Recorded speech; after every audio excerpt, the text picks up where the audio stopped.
విధానాలకు వ్యతిరేకంగా, కార్మిక వ్యతిరేక 4 లేబర్ కోడ్లకు వ్యతిరేకంగా, కార్మిక వ్యతిరేక 4 కోడ్లకు వ్యతిరేకంగా, కార్మిక వ్యతిరేక 4 లేబర్ కోడ్లకు వ్యతిరేకంగా, రైతాంగం కనీస మద్దతు ధర వ్యతిరేకంగా, కనీస మద్దతు కావాలని, రైతాంగానికి కనీస మద్దతు ధర ప్రకటించాలని, రైతాంగానికి కనీస మద్దతు ధర ప్రకటించాలని పోరాటం, రైతాంగానికి ఎంఎస్పీ ప్రకటించాలని ఆర్ఎస్ఎస్ బీజేపీ శాసన విధానాలకు వ్యతిరేకంగా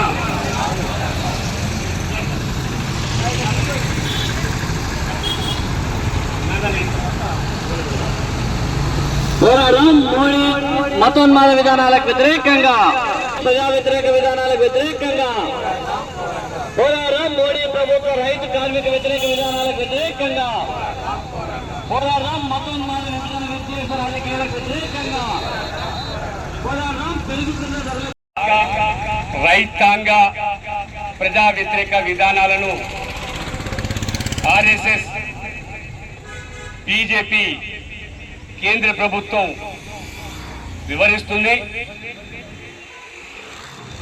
కార్మిక వర్గం తమ హక్కుల కోసం పోరాడుతూ ఉంటే,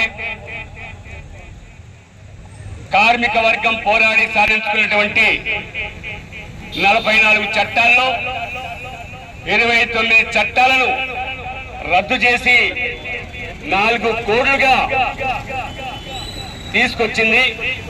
విధానాలకు వ్యతిరేకంగా తగ్గించాలి. పెరుగుతున్న పెట్రోల్, డీజిల్, గ్యాస్, నిత్యావసర వస్తువుల ధరలను, పెరుగుతున్న నిత్యావసర వస్తువుల ధరలను మోడీ ప్రభుత్వం అవలంబిస్తున్న ప్రజా వ్యతిరేక విధానాలు వర్ధిల్లాలి. సిపిఎంఎల్ మాస్ లైన్ వర్ధిల్లాలి. సిపిఎంఎల్ మాస్ లైన్ వర్ధిల్లాలి. సిపిఎంఎల్ మాస్ లైన్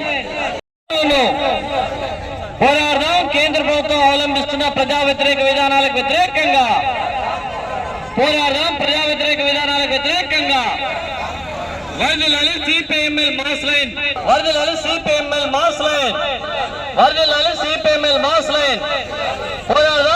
ఈ రోజు 13 మంది ప్రధానమంత్రులు చేసిన అప్పులకు రెండింతలు ఎక్కువ చేసి 1,27,000 రూపాయల ప్రతి భారతీయ పౌరుడి వ్యక్తి మీద అప్పు చేసిందని గుర్తు చేస్తా ఉన్నాం. 15 లక్షలు పోయినాయి, కానీ మన మీద 1,27,000 రూపాయల అప్పు ఉంది. అంతేకాదు ఈ రోజు 2 కోట్ల ఉద్యోగాలు పోయినాయి. ఈ రోజు నిత్యావసర సరుకుల ధరలు పోయినాయి. వీటన్నిటినీ మసిపూసి మారడిగా చేయడానికి చాలా సినిమాలు వచ్చి ఔరంగజేబు సమాధి తీసేయమంటాడు, లేకపోతే ఇంకొక సమాధి తీస్తే మందిరాలు ఉంటాడు. వీటన్నిటినీ మసిపూసి మారడిగా చేయడానికి, తప్పుతో పట్టించడానికి మాత్రమే చేస్తుంది. తస్మ జాగ్రత్త. ఈ రోజు మతోన్మాదాన్ని రెచ్చగొడుతుంది, కులాల్ని రెచ్చగొడుతుంది. కాబట్టి సిపిఎంఎల్ ప్రజాప్రద మాస్ లైన్ దేశవ్యాప్తంగా పీడితుల్ని, తాడుతుల్ని, అన్ని వర్గాల ప్రజల్ని తమ హక్కుల్ని సాధించుకున్న హక్కుల్ని కాపాడుకోవడానికి ముందు వరుసలో ఉంటుందని చెప్తూ తన ప్రజల యొక్క హక్కుల్ని కాపాడేందుకు మేమంతా కూడా పోరాటం చేస్తామని చెప్పేసి గుర్తు చేస్తూ, ఈ బీజేపీ ఆటలు సాగమని చెప్పేసి హెచ్చరిస్తూ ఈ అవకాశం మీ అందరికీ మరొకసారి లాస్ట్ చేస్తాం.